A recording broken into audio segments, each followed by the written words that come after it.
நான் பண்றது சரியா தப்பான்னு எனக்கு தெரியலப்பா. ஆனா எந்த தப்பும் செய்யாத என் புருஷனை நான் தண்டிச்சிட்டு இருக்கேன். இந்த பிரச்சனையில இருந்து நான் எப்படி வெளியே வர போறேன்னு தெரியல. நீங்க தான் சாமியா இருந்து எனக்கு தைரியத்தை கொடுக்கணும். சாமியே சரணம் ஐயப்பா. பக்கத்து வீட்டுல யாராவது மாலை போட்டிருக்காங்களா என்ன? அப்படிலாம் இல்லையடா. சரி, ஒருவேளை மலைக்கு போறவங்க வந்திருப்பாங்க, இந்த பணத்தை கொடுத்து. சரணம் ஐயப்பா. ஹரிஹர சுதன் ஐயப்பனே சரணம் ஐயப்பா. சாமியே சரணம் ஐயப்பா.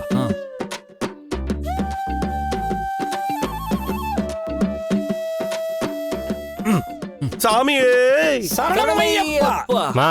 மாமா வாங்க மாப்ள, உட்காருங்க. என்ன இல்ல பரவாயில்ல. மாலை போட்டிருக்கீங்களா? இந்த கெட்டப்ல இருந்தா அதானப்பா அர்த்தம். அத்தை, சபரிமலைக்கு மாலை போட்டிருக்கிறேன். அம்மா, அத சொல்லிதான் தெரியணுமா? பார்த்தா தெரியாதா? அவங்களுக்கே தெரியுதா சாமி? தெரிஞ்சா சந்தோஷம் தான் சாமி. அத்தை, எப்படி இருக்கீங்க? நல்லா இருக்கேன் மாப்ள, முதல்ல உட்காருங்க. இல்ல பரவாயில்ல, இருக்கட்டும், பிரச்சனை இல்ல. என்ன மாப்ள திடீர்னு மாலை போட்டிருக்கீங்க? மாலையை போட்டா தானம்மா சில விஷயங்களை போடாம இருக்க முடியும். கூட இருக்கிற சாமியே வாரக்கூடாது சாமி, ரொம்ப தப்பு. சரிங்க சாமி. அத்தை, மாலை போட்டலாவது மனசு இறங்குமான்னு பாக்குறேன். யாரோட மனசு மாமா சாமி? அது ஐயப்பனோட மனசு. ஐயப்ப மனசு. அவர் மனசு இறங்கி நமக்கு அருள் புரிவார் நம்புறேன். அப்புறம் ஒரு முக்கியமான விஷயம் சொல்லுங்க மாப்ள. ஷெட்ல ஒரு பூஜை வச்சிருக்கிறோம். ஐயப்ப பூஜை சாமி. மச்சான் சாமி, ஐயப்பனுக்கு மாலை போட்டு பிள்ளையாருக்கா பூஜை பண்ணுவாங்க. சாமி, இங்க நம்ம கொஞ்சம் பேச்ச குறைச்சுக்கணும் சாமி. அதுதான் நமக்கு நல்லது. சரிங்க சாமி. சாமி பர்ஃபார்மன்ஸை குறைச்சிங்க. அத்தை, கண்டிப்பா நீங்க வரணும். நான் எப்படி மாப்ள விளக்கேத்த முடியும்? அது சரியா இருக்காது. பெரியவங்க யாரையாவது கூப்பிடுங்க, அது சரி.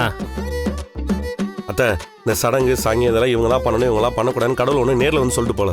அதெல்லாம் ஆதாயம் தேடுற மனுஷன் எழுதி வச்சது. நல்ல மனசோட யார் எதை பண்ணாலும் ஐயப்ப ஏத்துப்பாரு. நீங்க தான் வரணும். சத்யா, நீ வந்து. சரி மாமா. மாமா, வீட்டுல தானே பூஜை வைப்பாங்க, நீங்க என்ன ஷெட்ல வச்சிருக்கீங்க? அதுவா, நான் மாலை போட்டதுக்கே அம்மா என்ன சொல்ல போறாங்கன்னு தெரியல. இதுல பூஜைலாம் எங்க பண்ண விடுவாங்க? நம்மளை பத்தி யாரு யோசிக்கிறாங்க அத்தை? என் அப்பாவை தவிர என்னை பத்தி யோசிக்கிறதுக்கு இப்ப அந்த வீட்டுல யாரும் இல்லையே. அதான் ஷெட்லயே பூஜை வச்சுக்கலான் இருக்கிறேன். ஏன்னா எங்க வீட்டுக்கு தான் வர வேண்டியவங்க வரவும் மாட்டாங்களே. நம்ம வீட்டுல பண்ணிருக்கலாம் மாப்ள, உங்களுக்கு தேவையானதை நாங்க பண்ணிருப்போமே. எதுக்கு தான் வம்பு? அங்க இருக்கிறவங்க கிளம்பி இங்க வந்திருக்கிறாங்க, நான் இங்க வந்து இங்க இருந்தவங்க போறதுக்கா? வர போகுது சாமி. குறைச்சுக்கிறேன் சாமி. அத்தா, எல்லாரும் வந்துருங்க, குடும்பமா வந்துருங்க.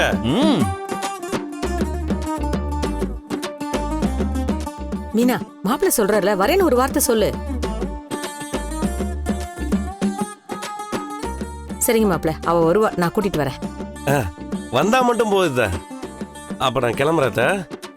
நாங்க கிளம்புறோம்.